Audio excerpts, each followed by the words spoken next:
take that title from it. So let's see if Dan and Vicky can help us work out how to change that.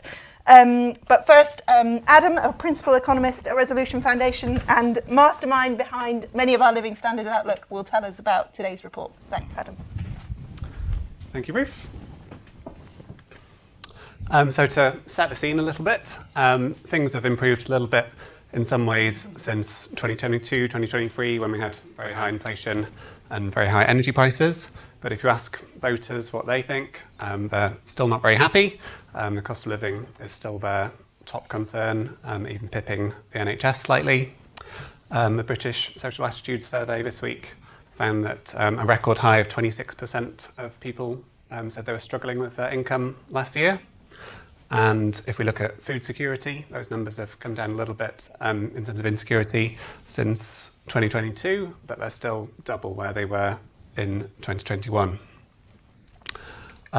Let's look at some hard numbers. This is a chart of the median household income after accounting for housing costs and after inflation. It starts in 2005, so you can see the big dip from the financial crisis, then income growth, a bit of up and down during COVID, but then quite a big shock during the cost of living crisis in 2022 and 2023. That's the latest data we've got here, but in our outlook, we project incomes out into the future using other economic stats and tax and benefit policies, so we're able to look to 2024 and beyond. And in case anyone thinks that our numbers are always pessimistic, we're not very gloomy in 2024. We've got 4% growth last year. But that's sort of just a recovery from the 4% drop we got over the previous 4 years. So the first half of the decade overall is a lost period for income growth. The government has recognised this. It's got its missions with targets to raise disposable incomes and to have growth in every part of the UK. But our projections will show that there are some headwinds to that.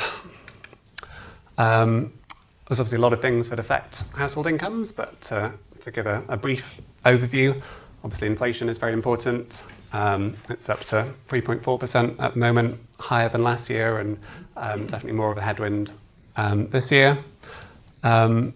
But we shouldn't be too gloomy. There's not necessarily reasons to think that that will continue beyond this year.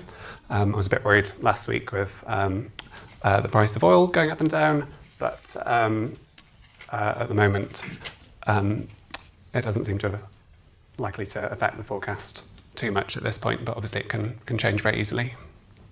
The latest jobs numbers are not good. We don't really trust labour force survey trends, but we've got our own estimates of the employment rate, and we think that has fallen quite a lot over the past 2 years. But a glass half full view would be that leaves a lot of room for recovery going forwards. Tax rises may be necessary, but they do weigh on income growth. So that's in terms of income tax and national insurance threshold freezes, but also council tax weighing down on lower income households especially. And then housing costs are going up as well. Interest rates might be falling, but the average mortgage rate is still projected to increase over the next few years as people refresh their mortgages. And similarly with rents, new rent inflation is not very high, but average rents overall are still going up at a fair pace. And finally on benefits, there are some increases in our forecast. So universal credit is getting a 5% real terms boost over the next 4 years. And the expansion of free school meals is also an income boost in our numbers. But those are generally outweighed by various benefit cuts. So for example, the rollout of the 2-child limit, the freezing of local housing allowance, and the controversial health-related benefit cuts that are being discussed at the moment. I've not mentioned pay there, but pay growth is obviously probably the most important determinant of our forecasts. We've obviously had very high pay growth, north of 5% or even 6% over recent years, which has the Bank of England on edge. But basically everyone expects those numbers to fall quite rapidly over the next year. But it's obviously very hard to know where they will ultimately end up. The OBR has quite pessimistic numbers, so going down to maybe 2% pay growth, basically in line with inflation. In our central scenario, which I'll show, we're a bit more optimistic with more up-to-date numbers from Bank of England. And we also look at an even more optimistic scenario where pay growth doesn't fall below 3% going forwards. So we can put all of that together in our modelling of the future. This chart shows how incomes at the median have changed since 2019. So again, that big drop up to 2023, big recovery in 2024. But then our projections for the next 5 years are fairly weak. We've got 1% growth over these 5 years as a whole, so not 1% per year, but 1% in total. And we have quite weak numbers for this year, 2025-26, where, if anything, real incomes will fall. Obviously, that's just one set of assumptions. We also plug in our more optimistic wage assumptions and also incorporate fewer or more jobs as part of those.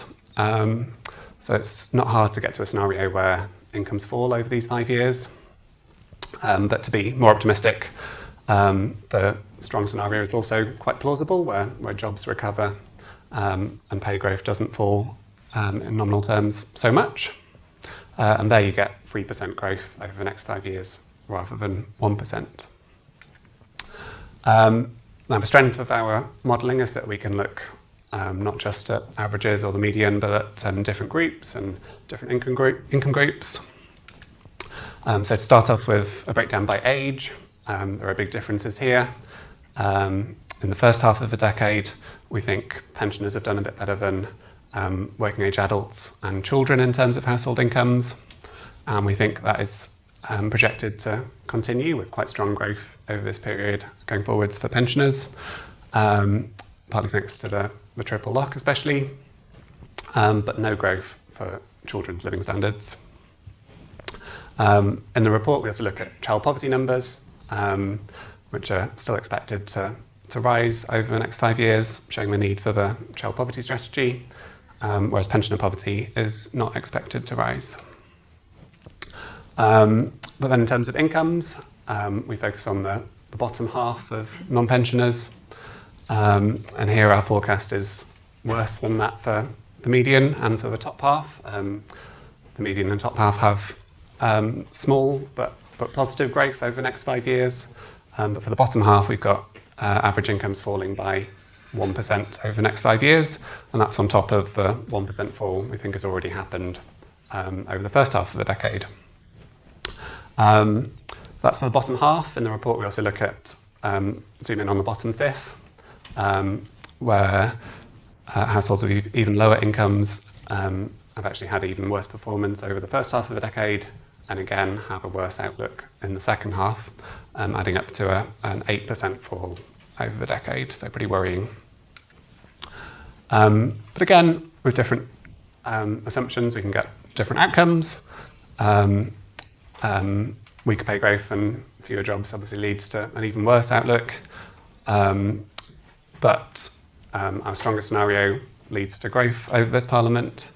But then we also look at a policy scenario. So given rumours about what might happen in the autumn, it seems like there's a good chance that a 2-child limit might be scrapped. So we look at what happens if that happens next year, funded by an illustrative tax rise. So it has about the same effect as our stronger economy scenario, leading to growth over the next 5 years as a whole for the bottom half. So just to wrap up before discussion, we think there's been strong growth over the past year or so, but that's not expected to continue based on people's current economic projections. Obviously, the government's very keen on driving growth and is doing things in that area. There's no doubt more that can be done, which we don't go into so much in this report.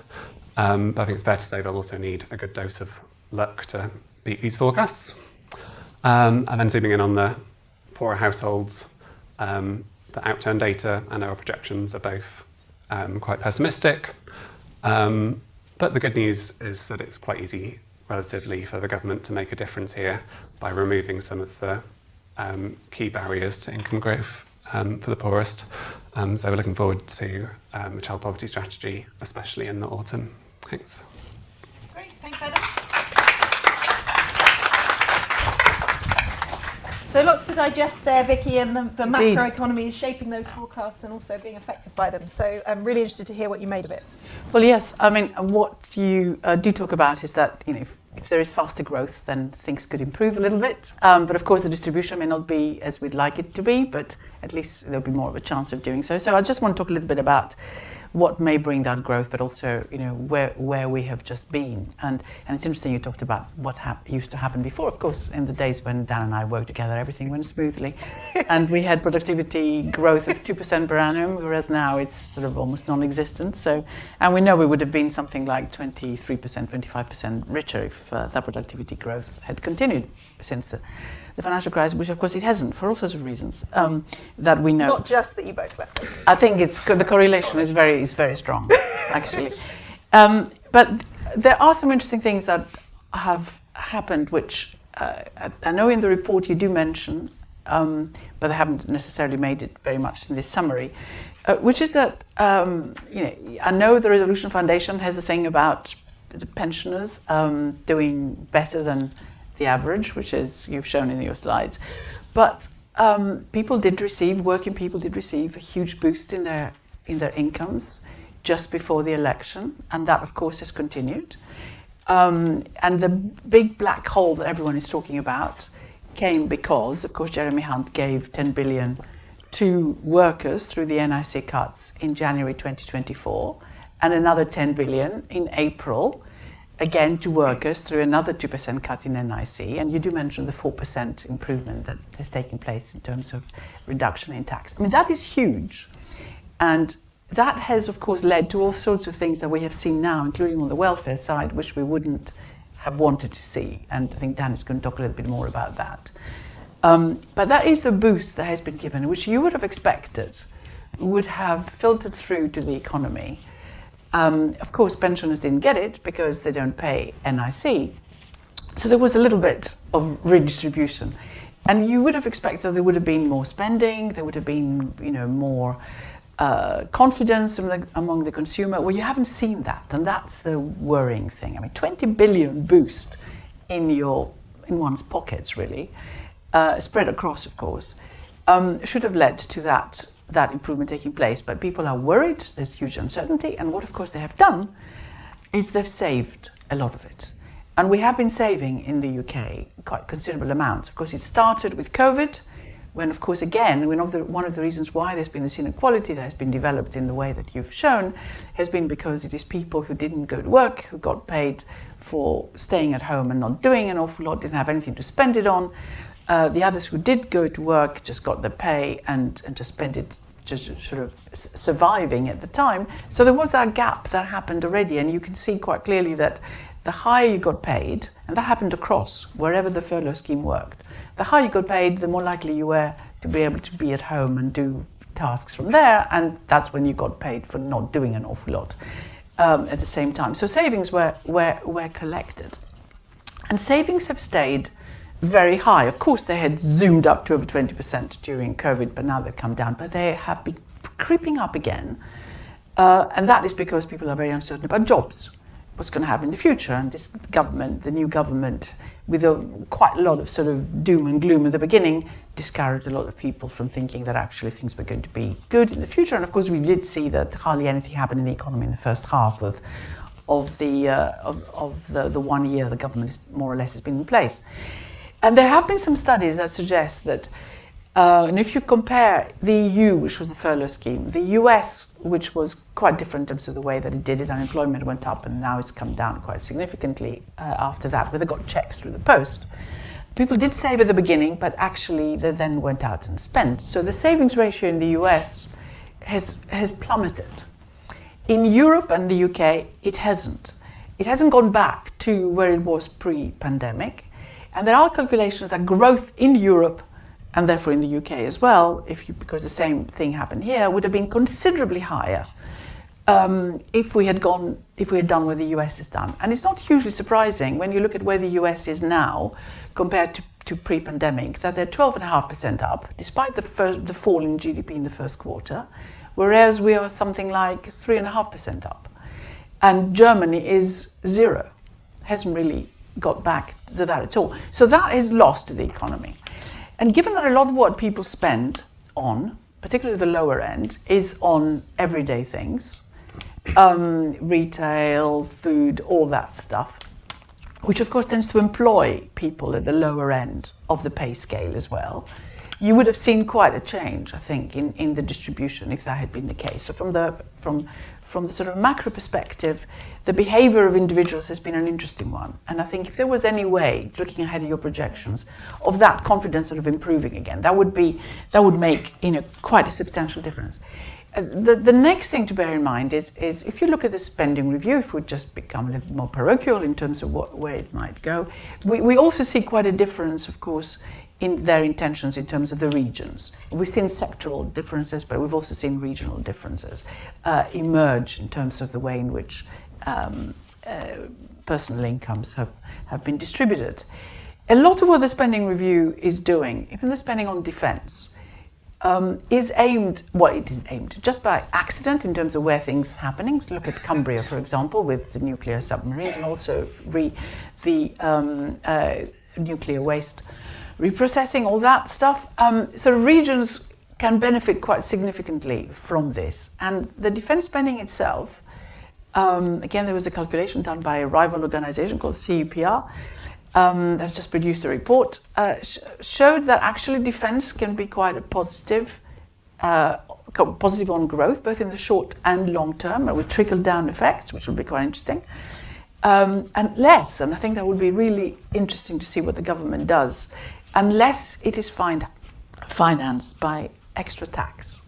Once it's financed by extra tax, you lose that benefit to the economy. If you borrow, that's fine.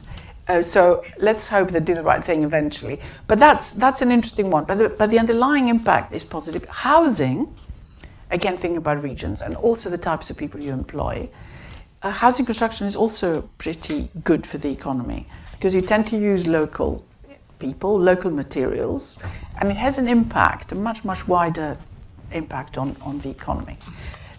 So there are some reasons possibly of being optimistic. If interest rates come down, unless oil prices sort of zoom up again, then maybe people will save less, will go out and spend some of that money they have. If the industrial strategy does the right thing, and indeed the private sector does come and get involved the way that they hope, then you might get that redistribution happening. If indeed there is something on skills, you could move people up, because obviously, particularly if it spreads across the economy, because of course most people are employed by SMEs or as single traders. They're not very productive. They don't get upskilled necessarily. If you manage to get that to change, then that can also, of course, lead to something positive. Now, I've sort of itemized a number of things, but of course, big unknowns. Does this government have those sort of the ability to get there? We're going to hear a little bit more from Dan on that. And then there are the known unknowns, which is Trump. And then you have the unknown unknowns, which is everything else that's happening geopolitically. And most forecasts for the economy are not particularly positive. But I think so much depends on people's feeling that they are better off, which they haven't quite done yet, even though they are. Because you could add the minimum wage, you could add the fact possibly that the way the labour laws are changing might give them a bit more reassurance in terms of work. But then you've got all the other stuff on the welfare, which of course could make people feel that perhaps they're not going to be wanted and it's going to be very difficult to get jobs, so that could change things. So again, we're going to hear a little bit more about that. But it is an issue in terms of how businesses react. The 20 billion that I mentioned has of course been made up by 20 billion extra on businesses. The NIC costs are significant. I just came straight from the British Chambers of Commerce, where, of course, the work conference in QE2, where that worry is really, really there, where you've already seen companies intending to put prices up. You've already seen also hiring intentions going down. You also see the way that it is distributed, then I see change. It hits the lower paid, part-time, women, and that's the sort of the negative bit of it all.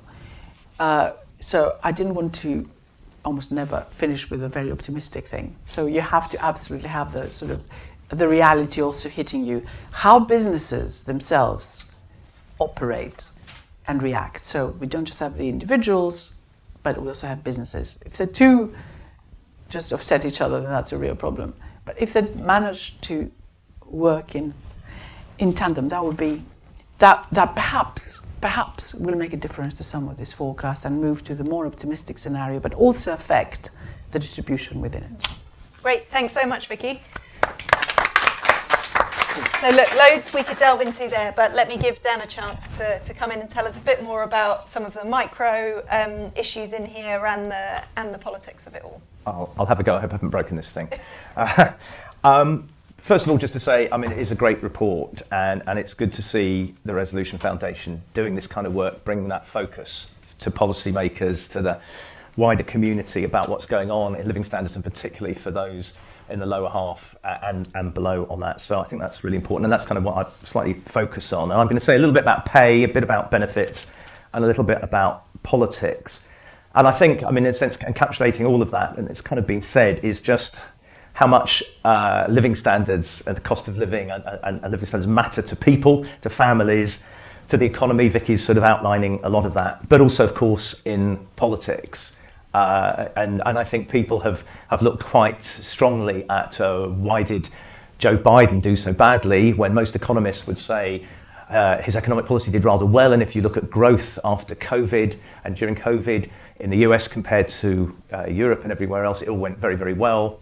But the public in America didn't buy that because they felt their living standards were not rising and inflation was high. So I think politicians everywhere have noticed that.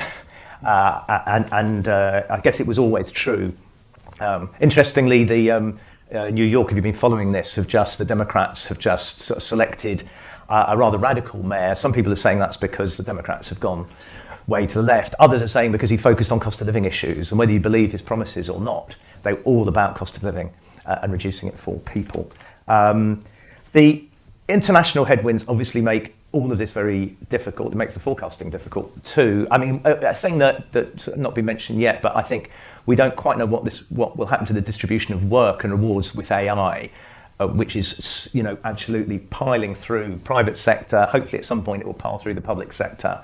Exactly what that means for who gets the rewards and so on. And it's not necessarily obvious that it will be the people in lower skilled jobs that will lose most. I mean, I think as I've been hearing some of the big four starting to say they're going to recruit far less people because they don't need all these people in these accountancy firms because AI will do it. So what that will do to distribution is quite interesting. So firstly, just a few thoughts on pay. And obviously, as Vicky said, productivity is absolutely key to what's happening in pay on average in the economy, and growth, of course, is part of that too. And we have had the industrial policy this week, we had the infrastructure 10-year plan last week, we've had all the stuff on planning and so on. And I think most people, most private sector, most commentators think these are sort of in the right direction, partly because some of the policies are sensible. There's always an issue about whether they get implemented or not. There's many a document that nothing much happened afterwards, but also that they at least give to private sector who's thinking of making investments or not in skills, in capital and so on, some kind of idea of what the government's trying to do. There's quite a lot of long-term things in those papers, including some where they talk about funding over 10 years, which I think is really quite important. But of course, all those things take a long time to deliver. So even if you think they're all the right things, they won't deliver much. And you'd have to be pretty optimistic to stick them in your forecasts at the moment, although it'd be fascinating to see what the OBR do with that.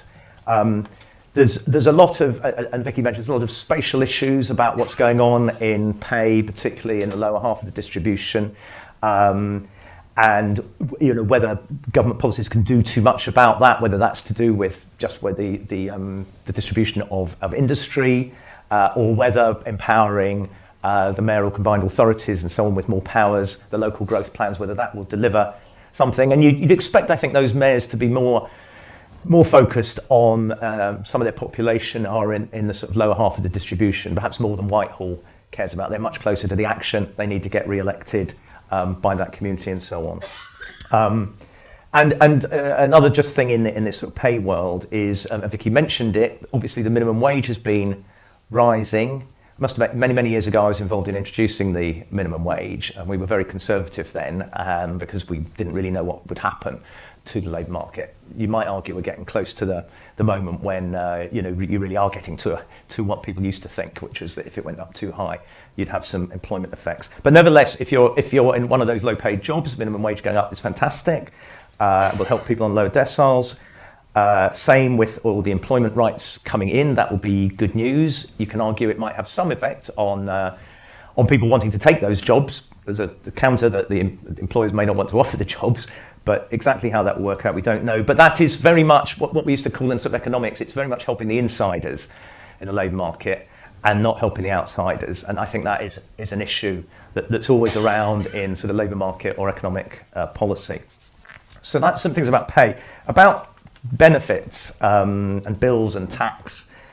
I mean, there is clearly a sort of clash going on of a government who's trying to lay the foundations for a strong, growing economy, which, as Vicky said, and sort of Adam said in the report as well, is ultimately what we need. So then we can, that will help everybody, but also you could even do redistribution if you get that.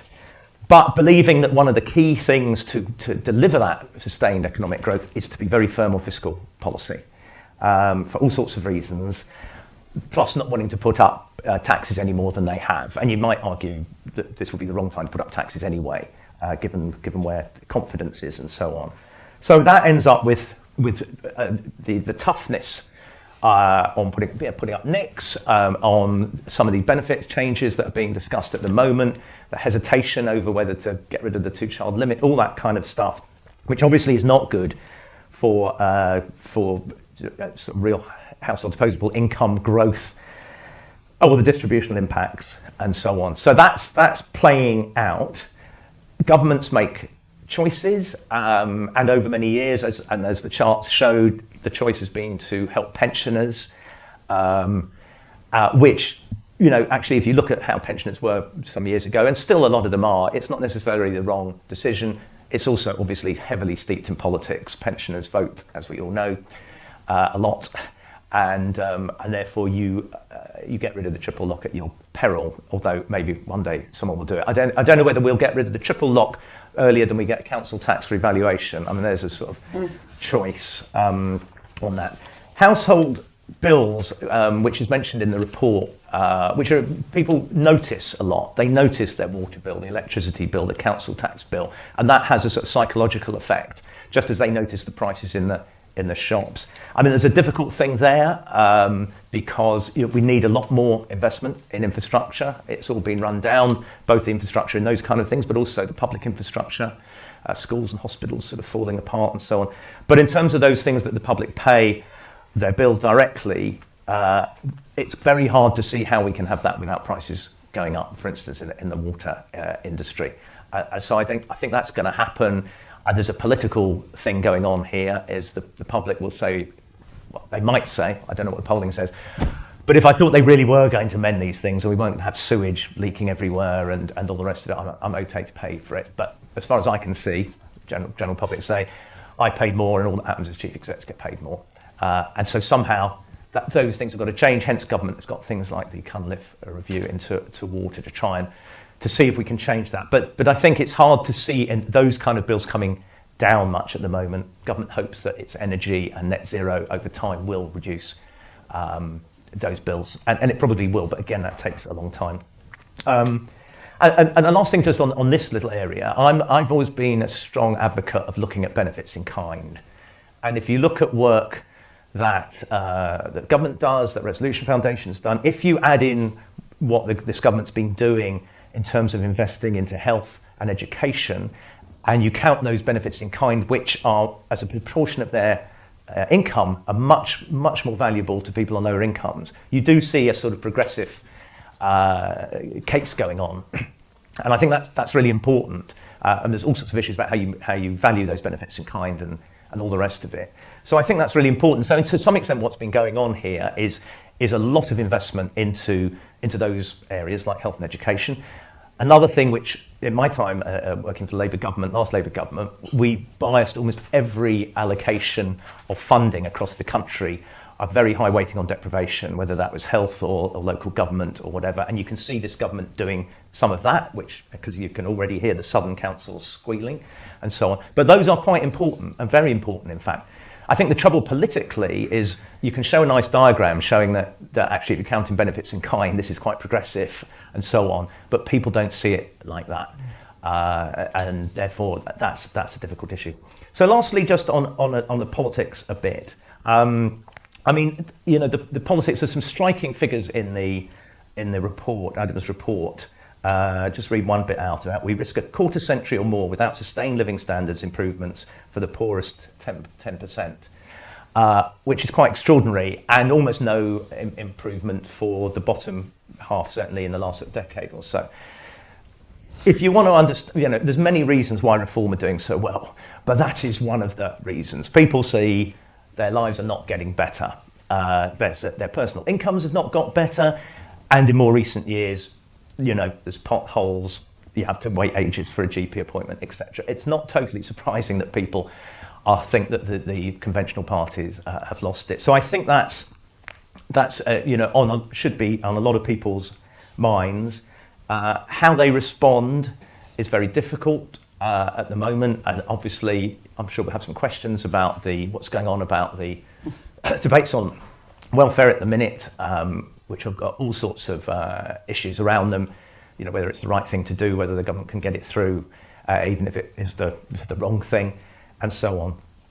But those, I think, how that plays out in the next few years, and how living standards play out, is not only something that, you know, those of us who care about people having decent living standards, and particularly those in the bottom half and the bottom 10%, worry about, but also it's going to have massive political ramifications. Very, very last thing to say is, and I think, you know, Adam sort of showed it by having a lot of scenarios. The one thing that economists are no good at really is forecasting the medium term beyond the short term. We're not even that good at the short term. So exactly what's going to happen will not be like any of those diagrams. There is potentially a lot of upside, and Vicky talked about it in some places. And I do think this government, for all sorts of reasons, which you can sort of understand, was very gloomy to start with. You know, we've inherited it, everything's terrible, all the rest of it. That is not the way to get the animal spirits going. That is not the way to get business wanting to invest, or households thinking this is the year that we'll replace the washing machine, or whatever it is. I think that tone is changing. It changed in the way they presented the spending review, having all these strategies. And that can be incredibly important. You know, Keynes was right, it is animal spirits that move everything. Great, thanks, Dan.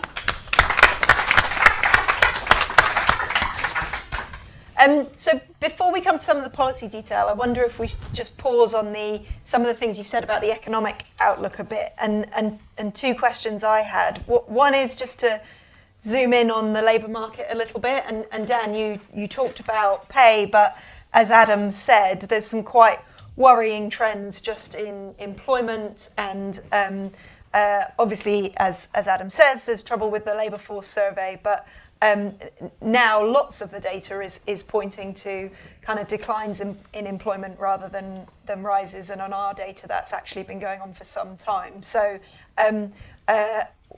we've all been quite optimistic, so I think should we just pause on, particularly from a labour market point of view, whether actually the cycle could go the other way and how worried we should be about that. And then Vicky, also you kind of alluded at the end to everything that's happening in the world, of which there's rather a lot, and really interested to get more of your thoughts on, you know, particularly from Donald Trump and trade, what a profound effect that could have on these numbers. Okay, shall I just say something on the labour market? I mean, I guess we would expect a bit of a weakening when the NICs increase, employer NICs. We all expect it to be a combination of it being taken on pay and employment. So some of that, in a sense, was happening. There was a bit of a debate about whether firms would all kind of respond straight away to the announcement, and I think probably some of that happened, or whether they wait till it actually happened. And obviously, it's I suspect more of it's being taken on employment than on prices, because it's difficult to put up your prices at the moment. Although I don't know, I still get shocked every time, I don't know, I'm in a pub or something, and some food that it seems incredibly expensive. They seem to put their prices up, but maybe they're not getting as many customers. It is very difficult to say, as you say, because the labour market stats are all over the place. But there is definitely a bit of slack opening up, which is not great. If you want to look on the bright side of it, it may encourage the bank to reduce interest rates earlier. They've been very worried that the labour market has remained tight, quite surprisingly tight, and so on. So it's something to look out for. And I think, as Vicky mentioned, if you like, at a sort of macro level, obviously anyone losing a job is a terrible thing. Although politicians will all have noticed, which they should have noticed over many, many years, that in political terms, inflation kills you more than unemployment, unless unemployment goes really high, actually, because inflation affects everybody and everybody notices it. Whereas unemployment, which is terrible, and I was involved in the sort of well-being world for quite a long while, and there's nothing worse for your well-being than being unemployed. But it's a lot of people. There's not that many people. But we need to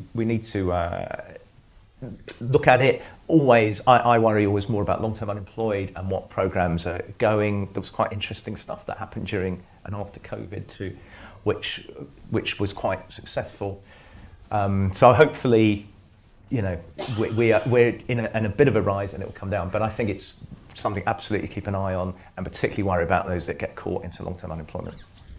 Thanks, Dan. Vicky? Well, I mean, the first thing to remember, of course, is we saw hardly any growth in the second half of 2024, partly because of the gloomy discussions and also the black hole and all that sort of stuff, and what happened in the budget in October. And of course, even though there's been a bit of recovery since in the first quarter, although it seems to have slowed down significantly after that, unemployment is a lagging indicator, and it takes a bit of time for that to be reflected in the figures, and that's precisely where we are now.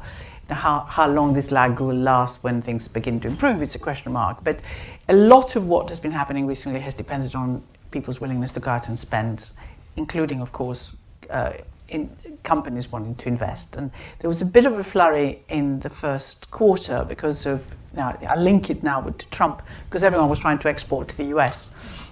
So there was a lot, not only us, but also Europe, and it's one of the reasons why there was such a big increase in imports in the US to avoid the tariffs, that their GDP fell in the first quarter, whereas it did rather well in some of the other countries, including in China, which was sort of selling things across.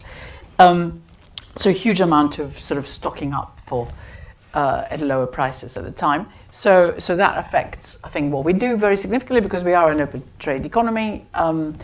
And despite having left the EU, but we do still depend a lot on trade, and there was an awful lot of that. And then, of course, it all sort of went down again. But during that process, and since, I mean, the inflation point is a really important one, because yes, of course, oil prices came down, but who knows where they'll end up, and then went up for a bit, and now down again. But so this morning they didn't look too good. But anyway, inflation expectations in this country tend to be higher than is the case in many others, certainly in Europe. And frankly, the unemployment situation in Europe is just as good, if you want to call it that, as it is here, in the sense that it's actually gone, unemployment is lower in Europe than it's been pre-pandemic, almost pre-financial crisis. They're doing actually rather well, and yet they have had which is a real difference between us and them, they've actually had the courage to go out and cut rates, because they're really, really worried about the economic growth and deflation. We don't seem to quite, because of everything that's happened here in the UK, we don't seem to particularly I mean, I'll go back to that in a second. We seem to be stuck with this inflation expectations being higher than they are elsewhere, and therefore people's concerns about the future are still there.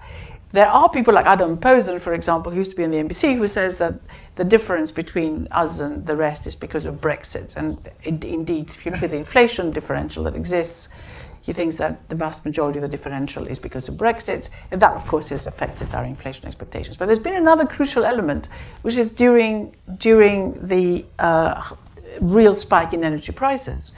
When the previous government, when Sunak was, in fact, Chancellor, the previous government, when Sunak was Chancellor, when nothing was done to affect people's inflation expectations when energy prices were going up. And we were having forecasts of inflation going up to 22%, you remember those?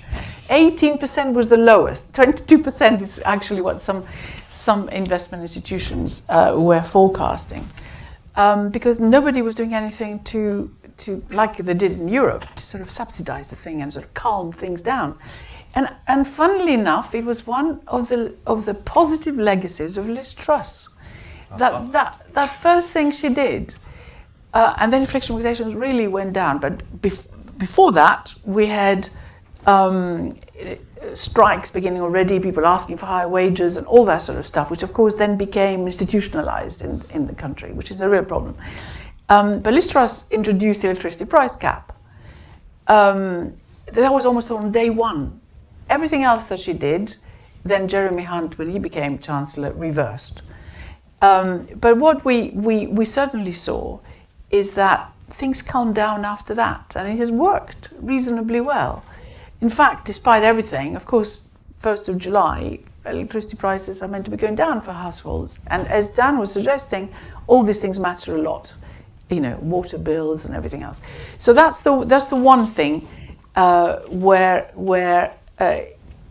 those inflation expectations, even though they came down a bit with Liz Truss, have still have left us with this legacy, and that's a problem. It makes people very uncertain, and he's absolutely right in worrying about that. And if that is the case, then you don't go out and spend. The savings ratio I mentioned before, even if interest rates come down, if you're insecure about your jobs and so on, then you're not going to go out and spend. If there are also all these international things happening, irrespective of all these trade deals, supposedly, that we have done, people are not going to feel particularly confident, and if businesses don't feel particularly confident themselves that there is going to be the demand and that trade is going to be disrupted, which it is, then that's a problem.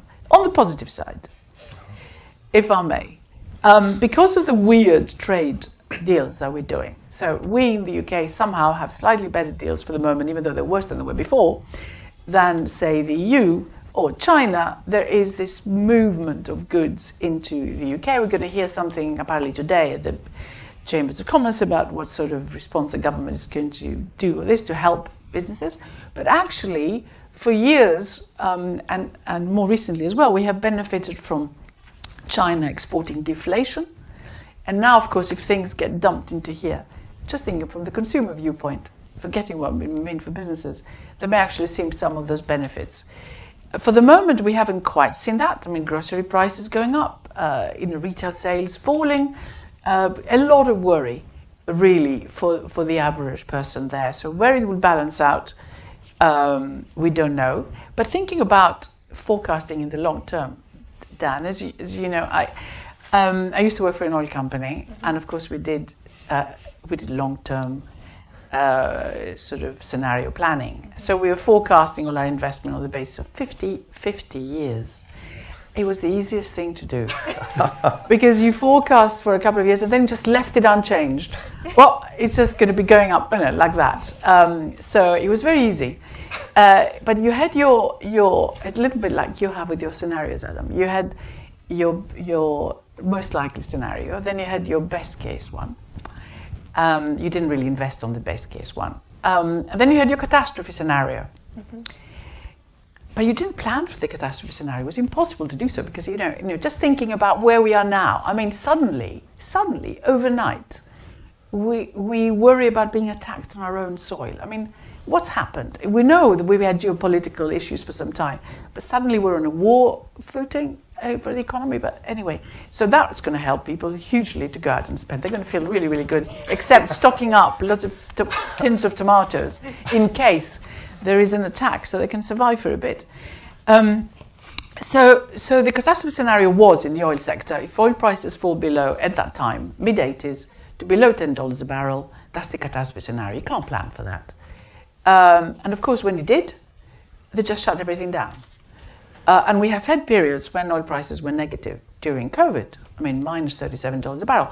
So the point of the story is that you can look ahead and look at the various scenarios, but can the government, in any seriousness, plan for this? And what do businesses do? They hedge like mad.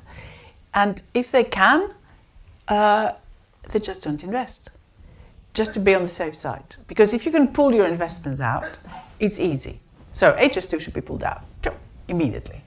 But for individual companies, some things you can't reverse very easily.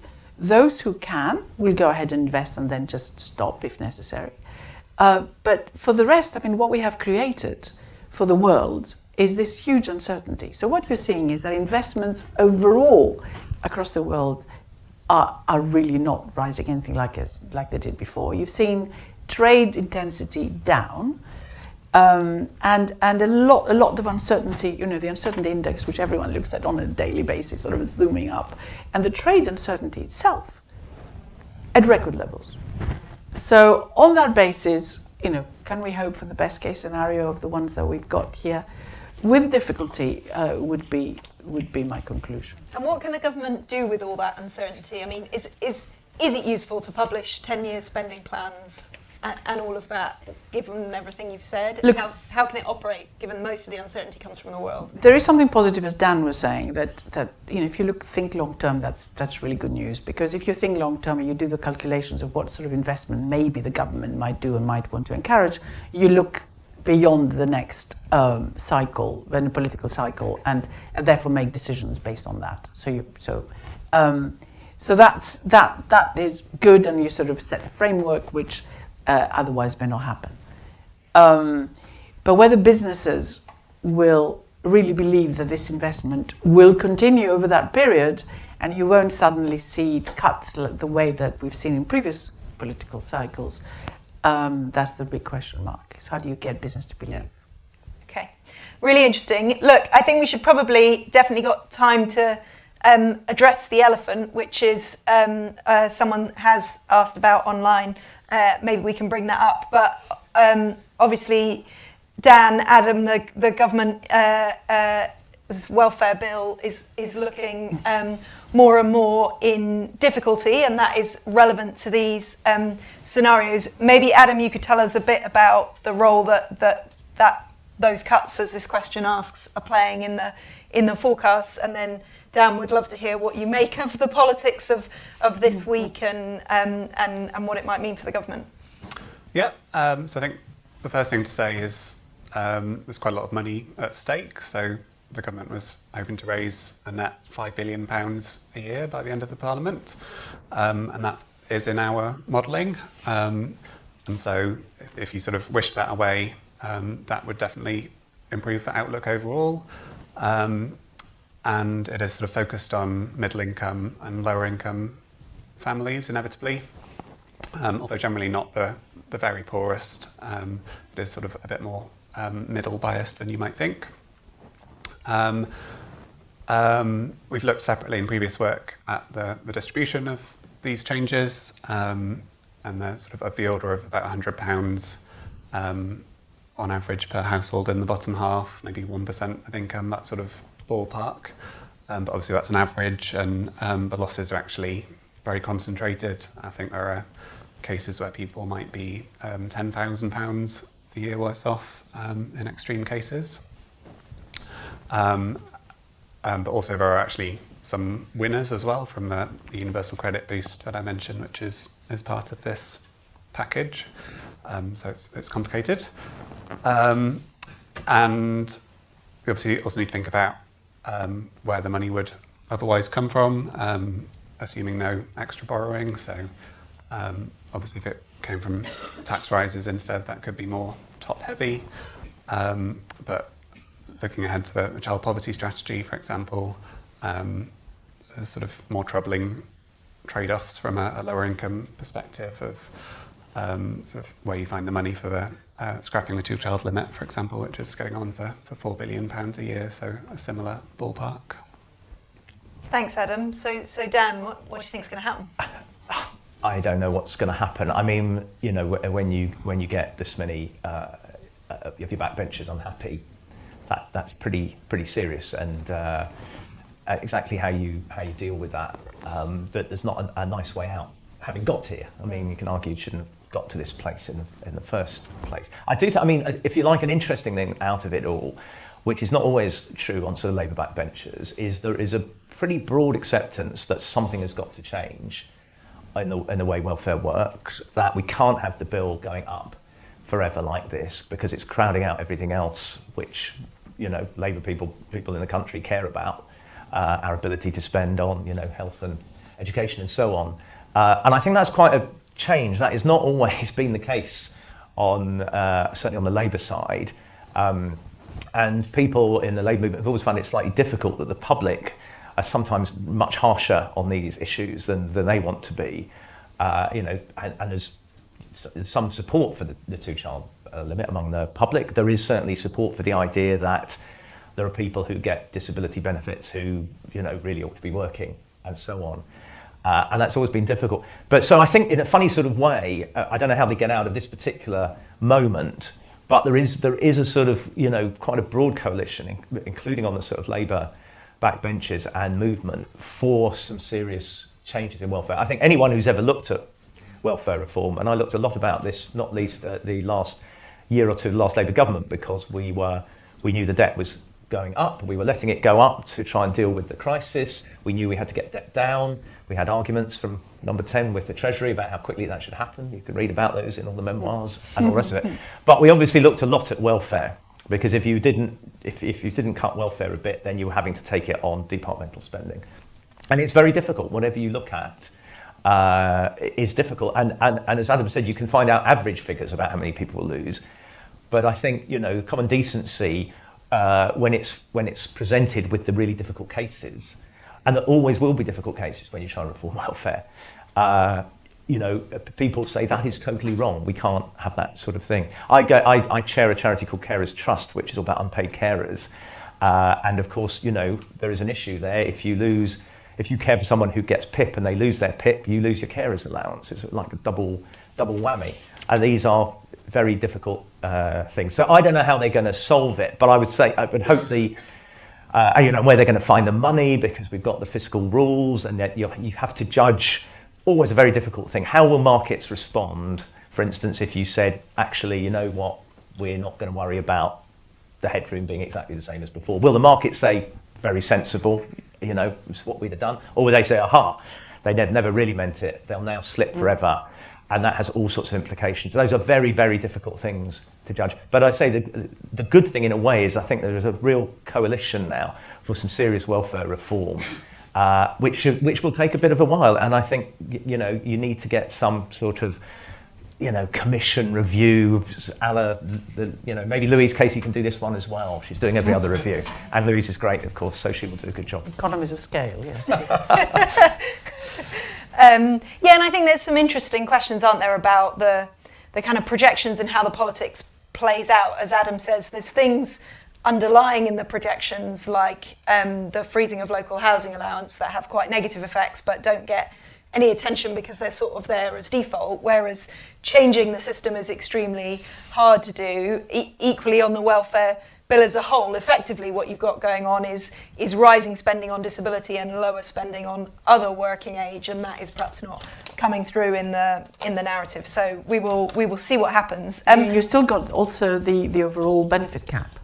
Yes. So even if you do something positive for people on the two-child one, if you're still hit by this, then you lose some other parts of the whole thing. So yes, and we did actually have a question about that online, and it's a really good point that there's these two questions that often get muddled up about whether people should get extra benefits for third and subsequent children, and then also whether there's an overall cap on your benefit amount. And obviously, if you change one without changing the other, then you'll only benefit some people.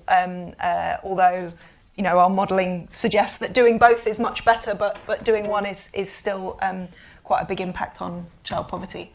Just chip in with an optimistic note, which might surprise people, that sort of in the near term, the benefit picture is actually sort of positive in 2026 especially, where you've got benefits catching up with inflation, giving a bit of a boost next year, but also the start of this boost to standard allowances and universal credit. So I think we're talking about a 6% rise in basic generosity next April, which if it happens will help households, and then the expansion of free school meals in 2026 as well.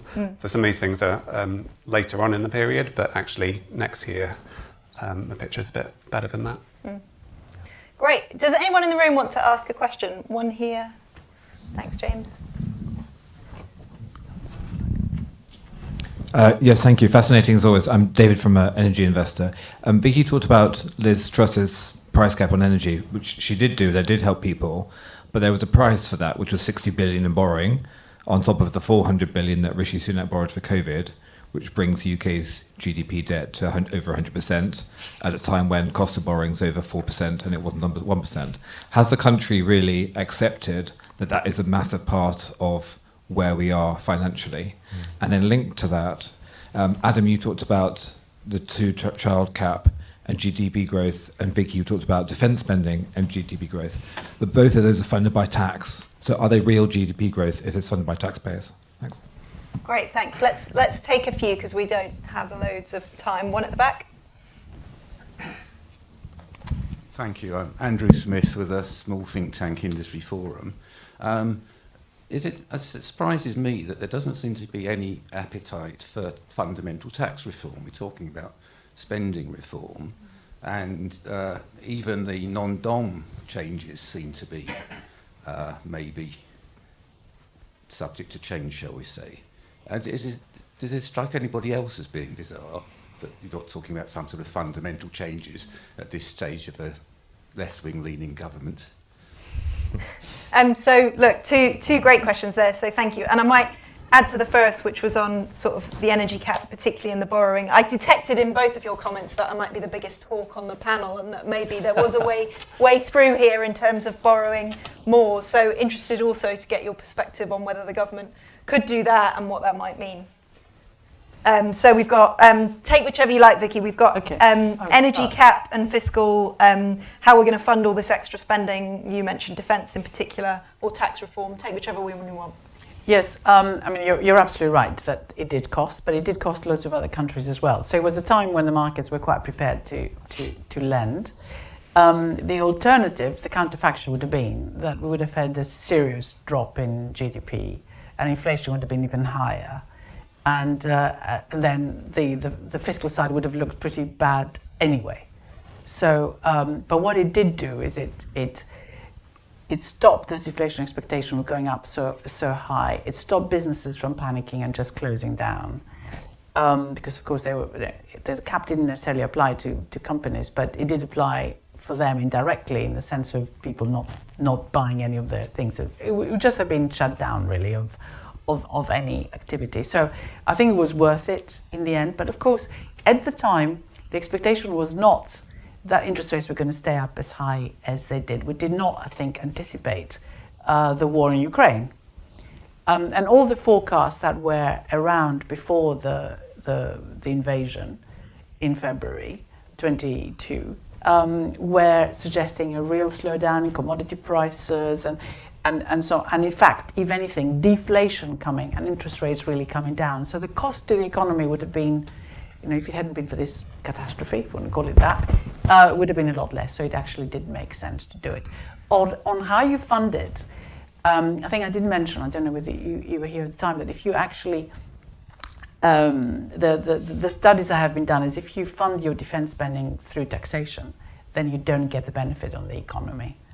That's the conclusion of people. So you can borrow, if you can borrow it at reasonable rates and convince the market, just like the Europeans are doing, particularly if we're going to be involved in the 150 billion fund that they're setting up, where they're using, as you probably know, the collateral being the EU budget and loans on that. And of course, their interest rates are considerably lower.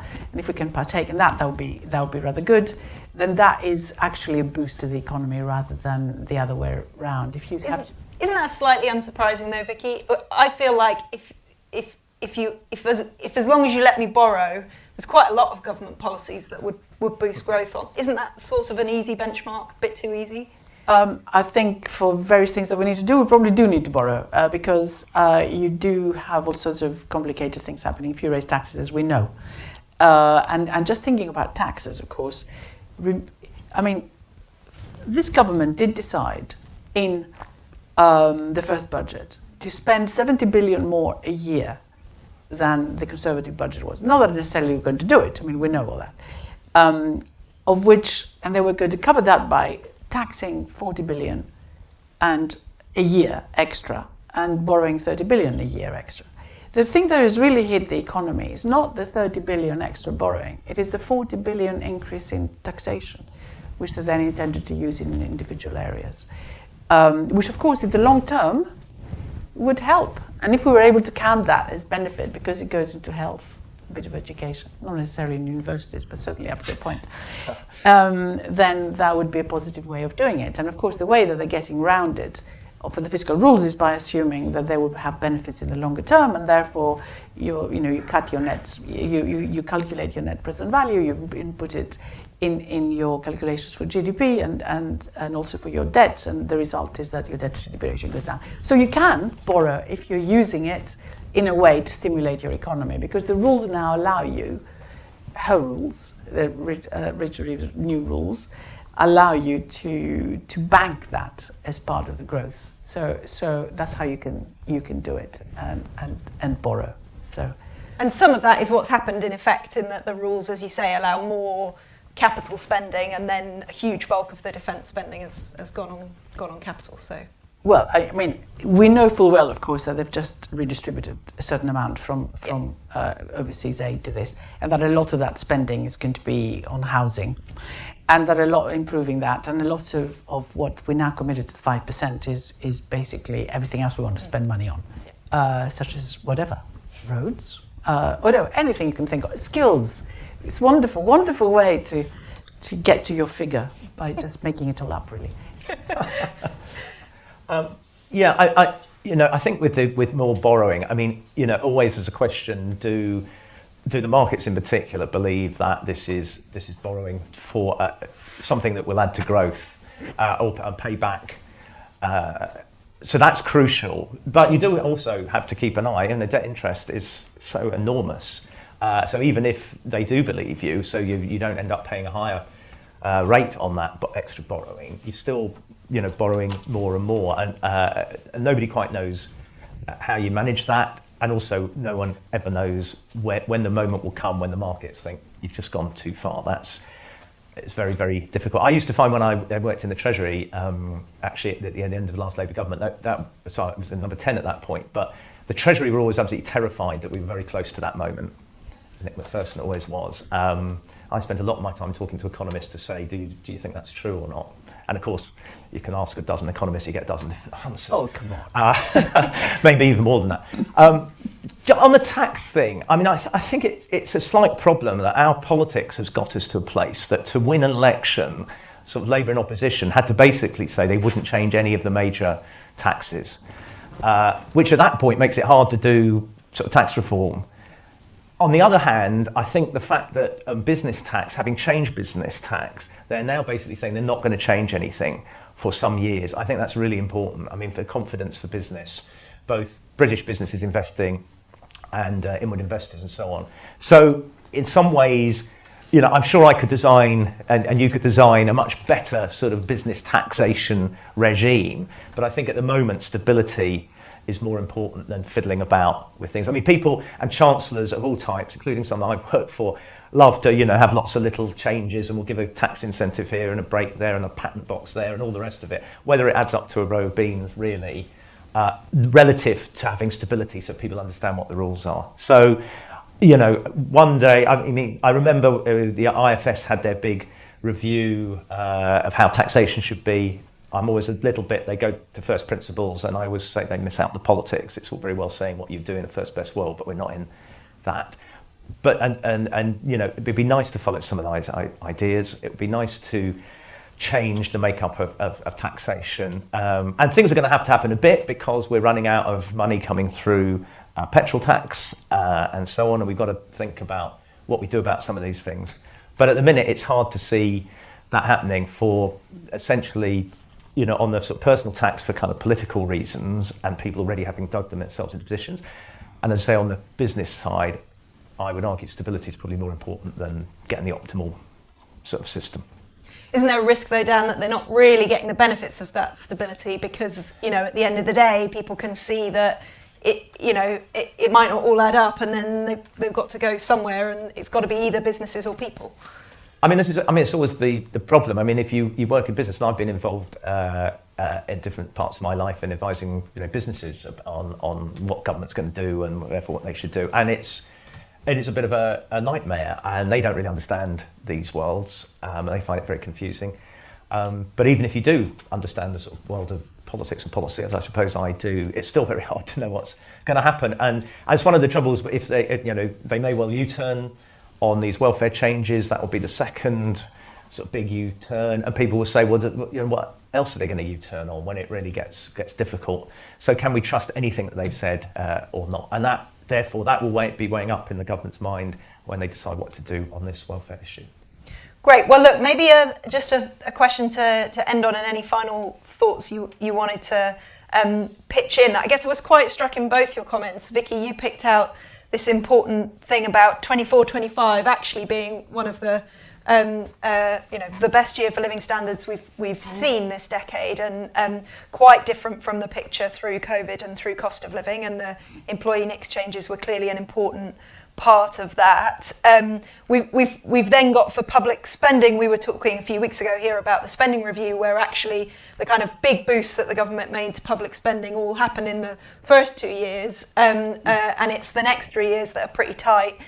Adam here on living standards is kind of telling us a similar thing, that we've had this big boost, and then but then now is when things get tight. I just wonder what you think when you think about the economics and the politics of that, because as you say, it hasn't felt like a party couple of years, and now we're all ready to be a bit harder. What happens if these forecasts come true and actually last year was the best it's going to get?